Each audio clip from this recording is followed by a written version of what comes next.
ओम शांति। 4 नवंबर 2024 की साकार मुरली से होमवर्क। आज की मुरली से हम लक्ष्य लेंगे ऊंच पद पाने के लिए संपूर्ण निर्विकारी बनने का पुरुषार्थ करना है। ऊंच पद है लक्ष्मी नारायण जैसा बनना, और संपूर्ण निर्विकारी बनने के लिए आज हम इस स्वमान में रहेंगे, मैं निश्चय बुद्धि आत्मा हूँ। निश्चय बुद्धि आत्मा की बुद्धि में यह निश्चय है कि हमारी विजय की भावी अटल है, अर्थात हर कर्म में हमारी सफलता निश्चित है। जब विजय की भावी अटल है तो निश्चय बुद्धि आत्मा क्या क्यों में नहीं जाती है, और क्या क्यों में नहीं जाने के कारण टाइम वेस्ट नहीं होता है और हर कार्य का निर्णय तुरंत कर लेती है, तो सफलता की अनुभूति करती है। तो इस स्वमान में आज रहेंगे।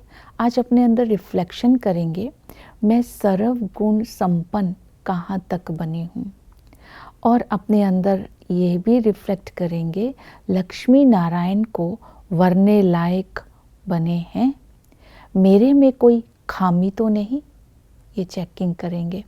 अपनी अंदर की खामियों को निकाल कर स्व उन्नति कैसे करें, इस बात का आज सारा दिन चिंतन करेंगे। अपने को संपूर्ण निर्विकारी बनाने के लिए आज हम पुरुषार्थ करेंगे। अपने अंदर ये याद की यात्रा से, जब बाबा की याद से हमें क्या क्या बाबा का बनने से मिलता है, इसकी लिस्ट बनाएंगे। तो जितना प्राप्तियों की स्मृति में रहेंगे उतना आत्मा पावन बनती जाएगी। दूसरा है स्व उन्नति करनी है, संपूर्ण निर्विकारी बनना है, तो लक्ष्य की स्मृति में रहना है। अब लक्ष्मी नारायण का चित्र जो एक सैंपल है संपूर्ण निर्विकारी का, उस सैंपल को सामने रखते हुए अंतर को चेक करना है और उस अंतर को मिटाना है। इन हमारे में और संपूर्णता के स्वरूप में जो अंतर है उसे खामियां कहते हैं। खामियों को 5 विकार कहते हैं, 5 भूतों को खामियां कहते हैं। उनको मैं निकाल करके पुरुषार्थ कर स्व उन्नति को प्राप्त करूं, इस तरह का अंदर विचार आएगा जब संपूर्णता के चित्र को सामने रखेंगे। संपूर्ण निर्विकारी बनने के लिए देही अभिमानी बनने की भी प्रैक्टिस करनी है। ये युक्ति है विकारों को अपने अंदर से निकालने की, कि मैं आत्मा हूँ। ये अभ्यास बार बार करना है। मैं आत्मा ही 84 जन्म लेती हूँ। जब बार बार अपने को आत्मा देखना और दूसरे को भी आत्मा देखने की प्रैक्टिस करेंगे तो विकार अंदर से निकलते जाएंगे। और इसी तरह फिर बाबा ने ये भी कहा है, एक घर की स्मृति भी हमें संपूर्ण निर्विकारी बनाती है। ये तात लगी रहे, अब हमें अपने घर वापस जाना है। अब ये ड्रामा पूरा हुआ। जब हम घर को याद करते हैं तो घर में जाने से पहले पावन जरूर बनना है। संपूर्ण निर्विकारी बनना है तो वैराग्य वृत्ति भी चाहिए। ये सारी दुनिया जो इन आंखों से देखते हैं सब खत्म होने वाली है, ये विनाश होने वाला है। इवन आत्मा इस शरीर में रहते भी इस शरीर से ममत्व ना रखे, क्योंकि ये शरीर भी अब खत्म होने वाला है। क्योंकि हमारे अब 84 जन्म पूरे हो गए हैं। अब हमें शांति धाम जाना है और फिर सुख धाम में आना है। इस नशे में जब रहेंगे, घर जाना है और सुख धाम में आना है, तो वैराग्य होना सहज हो जाएगा और आत्मा को पावन बनने के लिए इसका सहयोग मिलेगा। तो वैराग्य वृत्ति रखनी, लक्ष्य की स्मृति रखनी, देही अभिमानी बनना है, याद से होने वाली प्राप्तियों की लिस्ट बनानी है।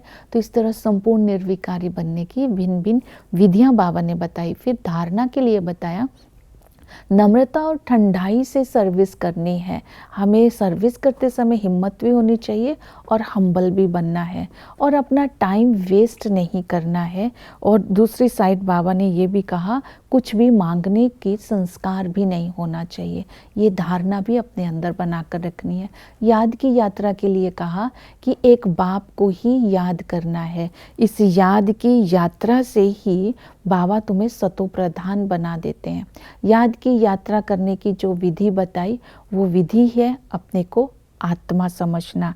बाबा ने कहा अपने आप को आत्मा समझेंगे और बाबा के साथ अंदर से बातें करते रहेंगे। बाबा आपका बनने से हम क्या से क्या बन गए, पूरे कल्प में एक ही बार आप आकर के मिलते हो, आपको तो हम छोड़ ही नहीं सकते। इस तरह जब मन से बाबा के साथ बातें करेंगे, ऐसे ख्याल चलेंगे, तो घर भी याद आएगा और सुख धाम भी याद आएगा। और बाबा के साथ संबंधों का रस लेना है। इस संगम पर हम बाबा से ही वर्षे का पूरा वर्षा लेते हैं, अर्थात पूरी संपत्ति का मालिक बनते हैं। वो टीचर बनकर के ऐसी पढ़ाई पढ़ाते हैं। इस ज्ञान की धारणा को करना है। धारणा करने से ही हम सतो प्रधान बनेंगे, क्योंकि ज्ञान की धारणा है कि सृष्टि चक्र को बुद्धि में रखना है। ब्रह्मा बाबा ने कैसे इस पूरे सृष्टि चक्र में अपनी स्थिति को ऊंच बनाया, तो उससे प्रेरणा भी लेनी है। और सदा ही बाबा ने ये कहा, बेहद की शिक्षा देने वाला बेहद का बाप है, इस नशे में भी रहना है। सतगुरु हमें सतो प्रधान बनाते हैं, हम सबकी सदगति करते हैं। सतगुरु आकर के हमारे अंदर से भूतों को निकालते हैं, तो ज्ञान की धारणा होती है। और इसी तरह जब हम सतगुरु के संबंध से, पिता के संबंध से, टीचर के संबंध से याद करेंगे, तो आत्मा की स्व उन्नति होगी और संपूर्णता को प्राप्त करेगी। इसके साथ सर्विस के लिए बाबा ने कहा सर्विस का शौक रखना है। सर्विस करते समय अपने अंदर कोई भी भूत ना हो, इस बात का अटेंशन रखना है।